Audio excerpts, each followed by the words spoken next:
여러분 안녕하세요.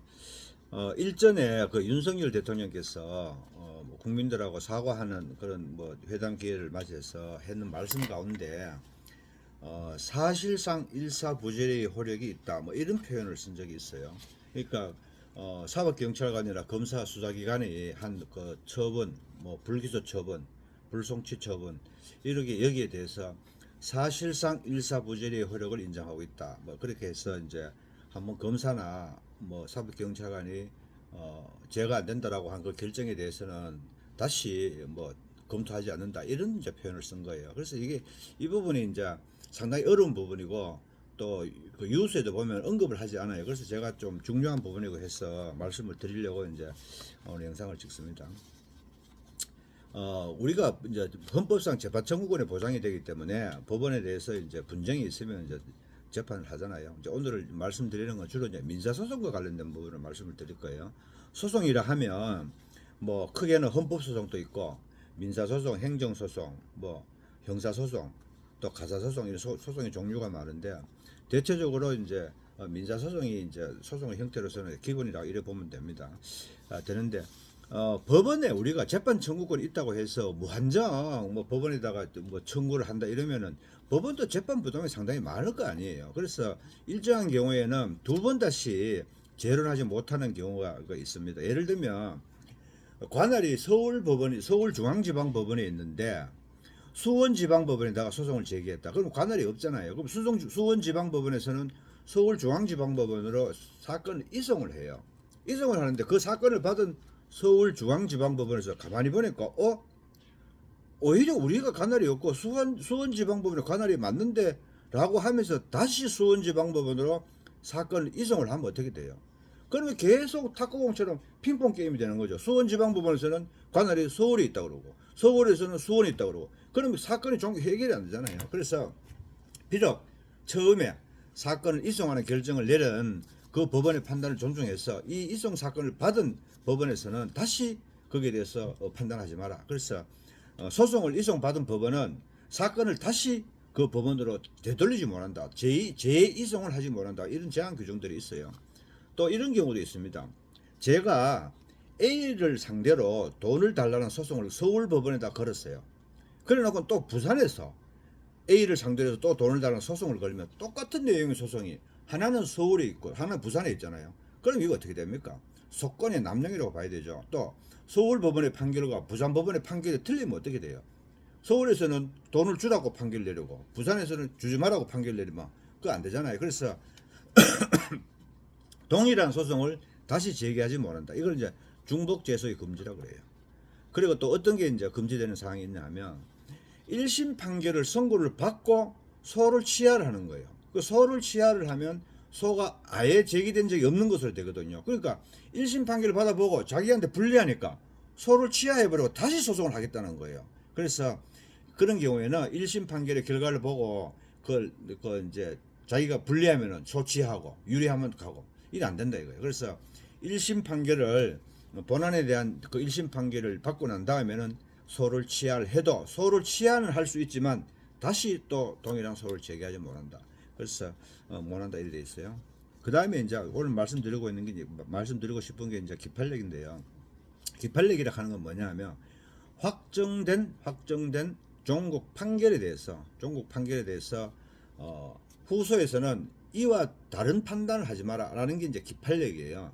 예를 들면 A가 B에게 돈을 달라고 소송을 걸어서 승소를 했어요. 했는데 소멸시효가 뭐 완성될 것을 방지하기라든가 뭐 다른 사연이 있어서 다시 소송을 제기해요. 그러면은 여기는 중복재소의 원칙에 반하는 게 아니에요. 재소금지 원칙에 반하는 것도 아니에요. 그러니까 A가 B에게 돈을 달라고 해서 승소를 했어요. 그런데 그 다음에 또 소송을 제기하면 A가 니는 받을 권리가 없다라는 판단을 못하는 거예요.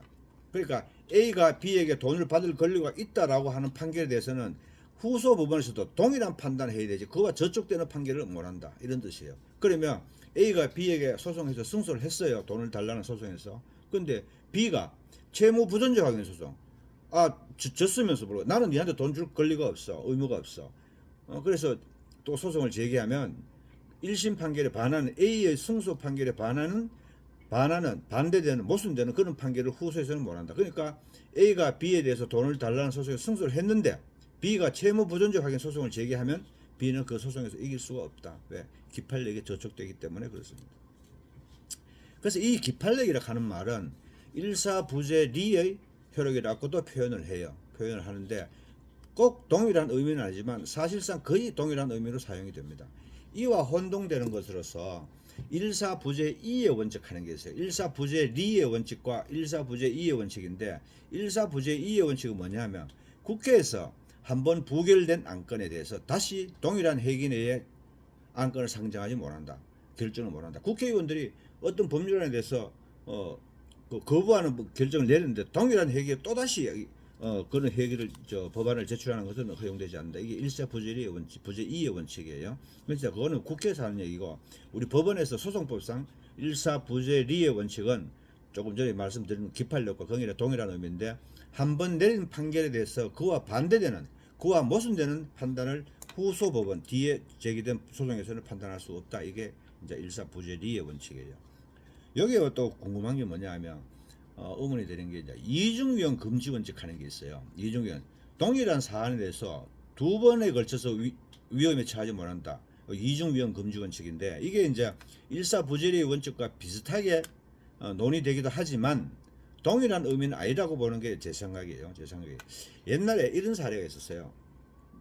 어떤 사람이 이제 사형 집행을 하는데 교수대에 올라가서 목에 이제 줄을 묶었어요. 근데 전기 스위치를 올렸어요. 근데 전기가 안 들어온 거예요. 그래서 사형 집행을 못한 거죠. 그 다음에 이제 다시 사형을 집행하려 하니까 이 사형수가 나 지난번에 사형 집행 한번 받았지 않느냐. 나 그때 죽을 뻔했다 이거야. 근데 또 집행하느냐. 그래서 이중의 위험이다. 그래서 이중위헌 금지 원칙에 반한다 해서 이제 사형을 집행하지 말라고 이의를 했는데 받아들일 수가 없죠. 그래서 이중위헌 금지 원칙과 일사부재리 원칙은 비슷하게 논의되긴 하지만은 다른 문제다. 다른 문제고 기판력과 일사부재리 원칙은 거의 동일하게 인정이 된다. 이렇게 이제 말씀을 드릴게요. 우리가 지급 명령도 받고 이행 공고 결정도 받고 이렇게 하는데 이거는 확정된 종국 판결이 아니기 때문에 기판력이 없어요. 그래서 지급 명령이 확정됐다, 이행 공고 결정이 확정됐다 해도 그 결정과 다른 주장할 사안이 있었으면 소송을 제기해가지고 소송을 하면은 그거는 이제 기판력이 저촉되는 게 아니에요. 그래서 이제 확정된 종국 판결에 대해서 이제 기판력이 있다 이렇게 말씀을 드리는데 윤석열 대통령께서 이제 사실상 일사부재리 원칙이라는 말을 썼어요. 그러니까 검사나 사법경찰관의 처분에 대해서 예컨대 이제 죄가 된다고 기소를 했으면 그거는 법원의 판단을 받을 거니까 문제가 안 되죠. 문제는 불기소한 사건, 이 사건에 대해서는 한번 검사나 사법경찰관이 죄가 안 된다고 판단을 하면 그 다음에 고소가 들어와도 거기에 대해서는 지난번에 한번 했기 때문에 지난번에 수사 결과와 배치되는 그 수사를 안 한다는 거예요. 이게 소송법상으로는 일사부재리의 원칙이지만 검사나 사법경찰관의 처분에 대해서도 사실상 그런 기판력 내지는 일사부재리 효력이 인정된다라고 말씀을 한 거예요. 근데 이건 엄청난 큰 실수예요. 물론 고소를 계속 고소를 막 하는 거예요. 독일한 사안에 대해서. 그러면은 수사권이 남용이 되니까 낭비니까 동일한 사건에 대해서 안 하죠. 그러나 새로운 증거가 있거나 종래에 제출된 증거에 대해서 수사를 안 한 거예요. 근데 나는 참고인이 누가 있다라고 했는데도 참고인은 수사를 안 해요. 그러면 새로운 증거는 아니지만 그 참고인에 대해서 수사를 해달라는 재고소는 할 수가 있죠. 또 새로운 증거가 있으면 당연히 고소를 할 수가 있죠. 그런데 한번 검사가 불기소 처분을 하면 그 다음에 새로운 증거를 좀 갖다 넣는다 하더라도 사실상 일사부재리 원칙 때문에 안 한다는 거예요. 그래서 이게 우리나라에 유전 무죄, 무전 유죄 하면서 억울한 사람이 그렇게 많이 된 원인이 된다고 저는 생각해요. 이게 뭐를 의미하느냐 하면 자 이렇게 생각해 보세요. 어떤 사람이 사기를 당했다고 고소를 했어요. 근데 그 피고인이 사기죄가 아니라고 판단한 거예요. 근데 다른 증거가 있어서 사기죄라고 고소를 다시 하면 원칙적으로 해야 되잖아요. 해야 되는데 안 한다는 거예요. 왜? 한번 했기 때문에. 사실상 일사부재리 원칙이 있기 때문에 그걸 안 한다는 거예요. 그거는 뭐를 의미하느냐 하면 새로운 증거가 있어서 고소를 해서 수사를 하면 그러니까 죄가 된다고 판단하면 지난번에 수사했던 검사와 사법경찰관은 뭐하는 사람들이야? 이런 추궁을 당해야 되잖아요. 그러니까 검사나 사법경찰관이 지난번에 했던 그 수사 결과에 대해서 잘못되는 추궁을 받게 되니까 후에 그 사건을 취급하는 검사나 사법경찰관은 손 안 대는 거예요. 왜? 니는 그렇게 똑똑해가지고 전임 검사는 이렇게 불기소했는데 너는 그렇게 똑똑하냐 임마? 그래가지고 전임 검사는 물먹이냐? 그러니까 검찰 내부에 경찰관 내부에 조직보호 차원에서 웬만해갖고는 다시 불기소된 거에 대해서는 수사를 안 해요.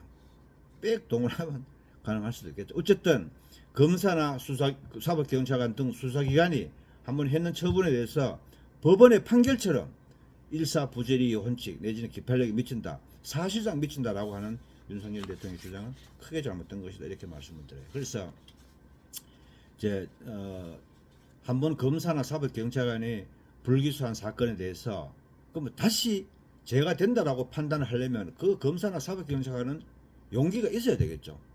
물론 옛날에 자기 그 상관 검사도 수사를 하는 홍준표 검사 같은 사람들이 있으면 모르겠지만 그런 검사들이 100명, 1000명 중에 한 명 있을까 말까 하잖아요. 그러니까 이런 제도적으로 비록 내가 불기소 처분에는 사건이라 하더라도 내가 검사예요. 내가 불기소 처분의 사건이라 하더라도 후임 검사가 그건 지난번 수사가 좀 미진했어. 다시 기소를 하더라도 나한테 어떤 불리한 처분을 주지 않아야 후임 검사가 용기 있게 수사를 할 거 아니에요. 그러면은 그렇게 제도를 확보하고 뭐 사법경찰관에 대해서는 승진 제도를 도입한다라든가 이런 걸 해가지고 해야 되는데 만약에 그런 것이 도입이 되면 뭐 내가 지난번에 이 수사 기록을 보니까 지난번에 검사님께서 아니면 사법경찰관께서 좀 수사가 좀 부족했는데 참고인 소환 안 했는데 나는 소환해보겠어 물어보겠어. 그 철저한 수사를 해도 전임자한테 대해서 피해가 안 간다 이 말이야. 그러나 그 사람 눈치 안 보고 과감하게 수사를 할 수가 있는 거죠. 그래 해야만이 법치주의가 좀 제대로 자리 잡히고 무전 유죄, 유전 무죄하는 것도 없고 내가 늘 주장하는 것 우리나라 법은 거미줄과 같아. 뭐 참새나 제비처럼 힘이 있는 것들은 이제 거미줄을 차고 나가지만 힘이 없는 날파리나 하루살이 모기들은 거미줄에 걸리면 꼴까닥 간다. 목숨 잃는다 이런 뜻이에요. 그래서 좀 더 그 수사가 철저하게 진행되는 됨으로써 이제 법치국가가 좀 실현되는 그런 나라가 돼야 될 것 같아요. 그래야만이 우리 국민들이 건강하게 살 수가 있어요. 몸이 허약하면 바이러스가 들어오면 감기가 들잖아요. 우리 사회가 건강하지 않으면 좌파가 준동을 하게 되는 거예요. 그래 법 집행은 엄격하게 돼야 된다는 거예요. 그래서 윤석열 대통령께서 뭐 사실상 일사부재리의 원칙이라고 얘기한 것, 즉 수사기관의 처분에 대해서도 사실상 일사부재리의 원칙이 적용된다라고 하는 것은 우리나라의 수사 관행에 대한 그걸 실토를 한 거라고 저는 보거든요. 이런 것은 개선돼야 된다고 생각을 해요.